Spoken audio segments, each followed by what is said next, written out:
Behind every mask is a heartbeat, a story, a split second that changes everything. This is where the smoke clears and the people under the helmets are finally seen. This Behind the is mask. We step inside the volunteer firehouses of Pennsylvania's coal region to meet the everyday people who answer the call. Welcome back to the channel, ladies and gentlemen. Today we are here again with another part of the series of Behind the Mask. Today we go back to the Shamokin Bureau of Fire here in Northumberland County. We have this one station I've been trying to get to for a long time. I am amped up to get in here today, ladies and gentlemen. So here is the Friendship Volunteer Fire Department here in the city of Shamokin. So let's step inside and meet the heroes behind the mask. Let's crack on. Good afternoon. Welcome to the Friendship Fire Company here in Shamokin, PA. My name is Sean. I'm the captain here at the Friendship, and this is the tour. This is our 2002 KME pumper. It's designated as Engine 11 for Northumberland County. It's a 9-man cab. And typical driver's seat right here. It looks a little tight though. It's a little tight, but it's not too bad for, especially for us bigger guys. Air ride seat, all your lights and everything are up here on the top. Your standard pump to turn the pump on is right here, which is very nice because we can get that as soon as we can get right out. And I bet your seat's nice when you're bouncing around on these city roads. Absolutely.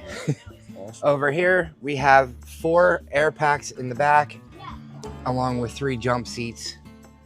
And then a typical jump seat, what that means, ladies and gentlemen, is the seat folds down like that. Just like that.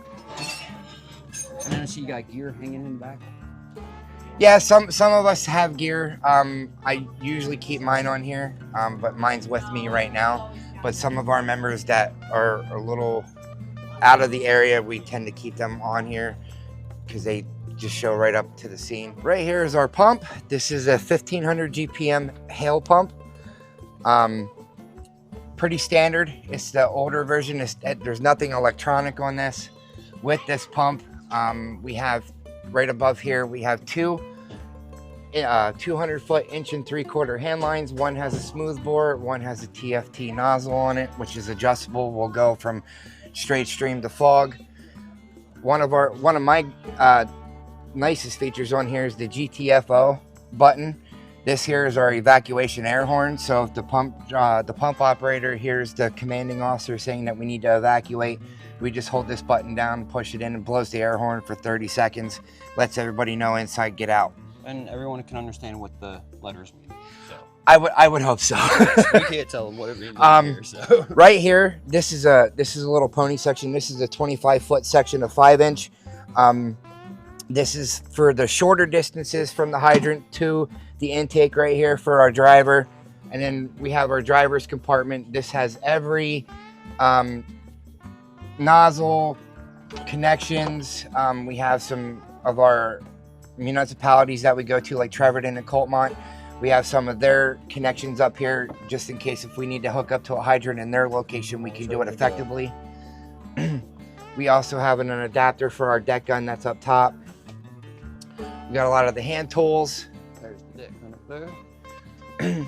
Right here is our high-rise bag. This is used for anything high occupancy like the Harold Thomas or Lincoln Towers, or if we go somewhere else that would have a high-rise. This gets us attack lines up onto the upper floors. We have our exhaust fan, negative pressure. We have a PW, which is it's called a pressurized water can, but in the fire service we know this is a PW can. So back here we have our foam inductor. We have the juice for the foam, the nozzle and everything for the foam. We have our medical stuff that is up here. When you call in for water basement or whatever, this kit's right here. Helps us to get the water out. So here in the back of the engine, we have up top here, we have 1,400 feet of 5-inch. That comes from the hydrant right into any of the engines that we need. We have here, we have 2 300-foot of 1 3/4 of attack line that we could pull right off the back. We have a 2.5-inch that goes into a portable master stream. And then we have 2.5-inch up there with the smooth bore. On this side, we have a lot of our hand tools, along with our roof tools, cutting tools. our saws, our K12. We have our portable. I say never reviewed the K12 is my favorite tool. Yeah. It looks like it's a little empty there. It's a little empty right now. We're looking into hanging some more of our hand tools that we have. We just sold one of our apparatus that we have here, and we're looking to put more tools into here, but we're just waiting for the stuff to come in so we could utilize this compartment. Over here, we have two racks for 2 spare air packs. Unfortunately, right now we're going through a dilemma with air packs where they're going down pretty quick, and we're looking to upgrade. But here's our vehicle rescue tools, our spreaders, cutter combo, and this is a ram, the hose, the hydraulic hose for it, and this is all the cribbing that we stabilize the vehicle with, so that way we make sure it doesn't move. On this side, we have our 100-foot trash line. We use this for a lot of car fires, brush fires. Smaller fires, basically. Smaller fires, yeah. And it's pre-connected here. Yep, pre-connected with a gated Y. And then this is just the other side of the panel. If you open this up, you can actually see the guts on the inside of a pump on the engine. Oh, look at that. That's pretty cool, actually. And we can actually access to tilt the cab up right here. So when we have mechanics or whatever that's got to work on it, we can tilt the cab up right there at that control. And the motor's there. Yep. Oh, wow. And the motor's right underneath. And there we are back in the cab again.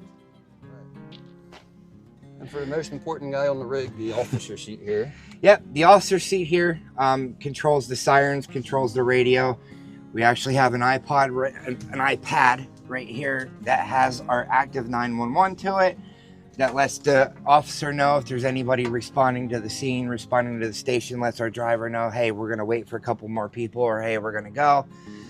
This person is in charge of the crew that's in the back and what the plan of attack's gonna be once we get there and they receive the orders from command. They obviously deal with the 911 center while we're en route, and they are the ones that get to make the I noise. just noticed that there. That's one of the smallest ones I've seen. This here is a forcible entry tool. It can be used as a forcible entry tool. There's a pick. There's a pick that should be supposed to be in there. That you use, that you could pick locks. That here, you put it on the lock and then you just kind of spread it, kind of like that. A little bit about the history of the Friendship Fire Department here in the city of Shamokin. I am here with My name's Bob Wolf. Bob Wolf. He's going to tell us a lot about the history, a little brief descriptions and whatnot. So, first of all, what year was the fire station here founded? The Friendship Fire Company was founded in 1873. You're, say, 20 years down the road that watch this and want to know a little bit about here. What do you want them not to forget about the history of the station and all your time being here? Well, this wasn't the original location. The original location of the Friendship was on Pearl Street, right along the railroad tracks, and I mean right along the railroad tracks. And that old building, to the best of my knowledge, was tore down in the late 70s, early 80s. And I was in it as a kid, and it was just a very small building, big enough to fit maybe one piece of fire apparatus in there. And there was a second floor, and it had a dirt floor when I was in it. Wow. And then later on it became the Reading Railroad Paint Shop. And sometime after that, this was built. And it was built, if you notice, the Independence Fire Company is built very much the same way.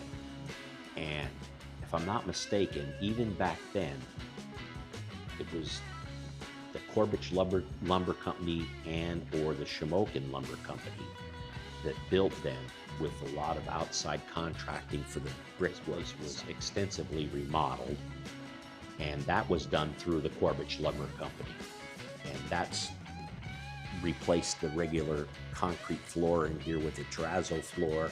This was all paneled in here before it was changed over to drywall, and everything here was replaced after the 72 flood, which was modernized. And in the back there where that trailer is now, at one time back in the day, that's where the horses were kept, because it was a horse-drawn fire apparatus.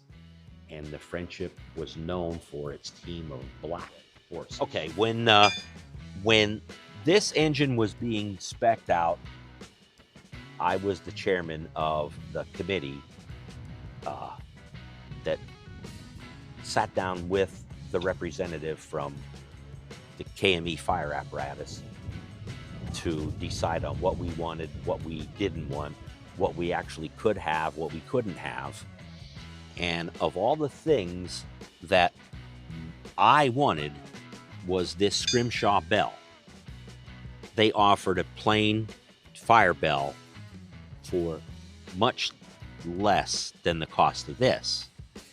And Craig Rhodes was a very good friend of mine. He was a councilman at the time. He was the fire commissioner, and told me, you cannot have the bell. And Craig was from the Liberty Fire Company. Okay. Now, they had a KME unit that was a little older, but they had just a plain bell. So we contributed a lot of our own money. That was the deal with the city. The city of Shamokin came up with X amount of money. They allowed us to keep the money that we got when we sold our old 1975 Bruco pumper. So that all made up the difference of the total price of the cost of the engine. So I was told I absolutely couldn't have this. And I even said, I'll pay for it. The fire company will pay for the difference of the bell. Can't have it. So we all went up one day in a group up to Nesquehoning to see the progress of this being built. And it was the chassis, the body was on the chassis, and it wasn't complete, but they had several other pieces in the factory, and some of them had this beautiful scrimshaw bell on it. And I said, I want that bell. And Mr. Rhodes came along and he said, no, you can't have it.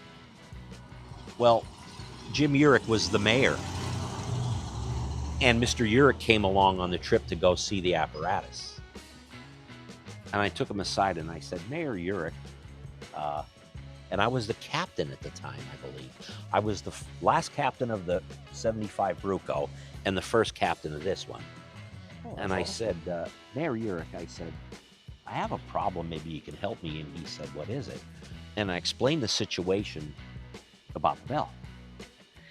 And he said, you're going to pay for it. And I said, absolutely. You can have it.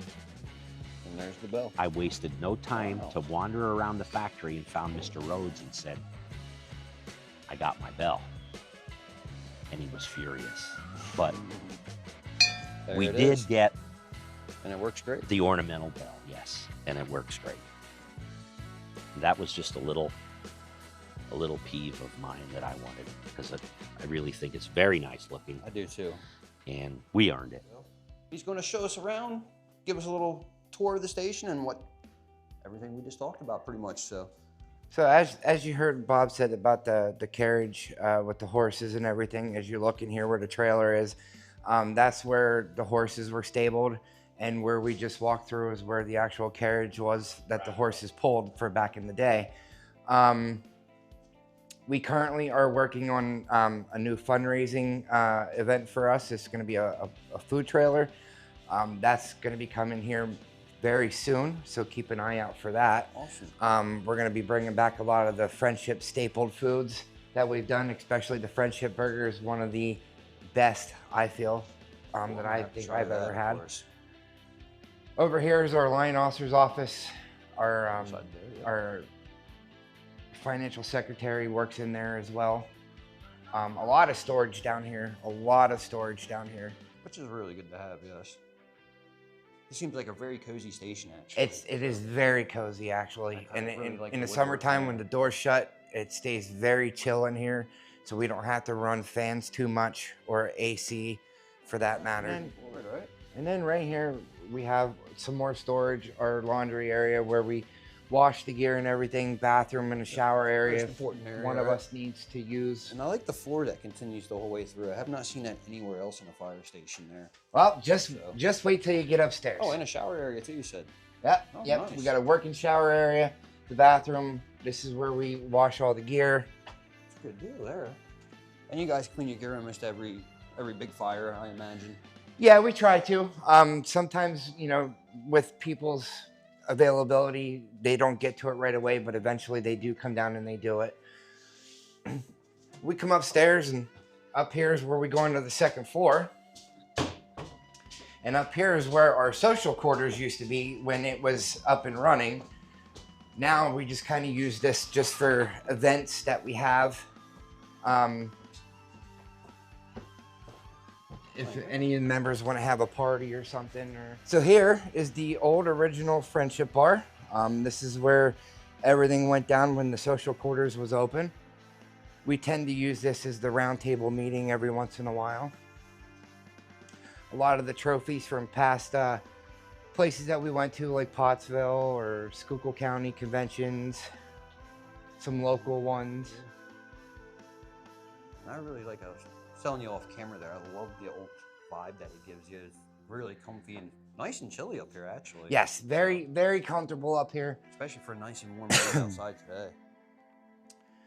Over here is just kind of where we just hang out. We have the Xbox when we do like some overnight Like during the stays, winter storms. like during the winter storms, or if we have a real bad thunderstorm coming or whatever, we'll come up here, pop on the TV, play some Hang out and Xbox. do what you do, right? One thing that I like that that the Friendship has incorporated up here is if you look on the corners, you'll see the pictures of guys in a Class A uniform. Those were past chiefs that came from the Friendship Fire Company. Oh, okay. So what we did is we got a portrait of them and we put them up on display here on the second floor. All right, ladies and gentlemen, we're going to wrap it up today. I appreciate you giving the time. I know it's been a long time coming to get this done, and I appreciate the time, especially on a Sunday at last minute. No, I appreciate you coming down, and thank you to the viewers for coming down and spending the day with us here at the Friendship. I hope everybody liked the tour. Just remember, support your local fire company. We need everybody. All right, ladies and gentlemen, that's going to wrap it up for this episode of Behind the Mask. Don't forget to support your local volunteer fire departments. Until next time, rise above, crack on, stay safe, y'all.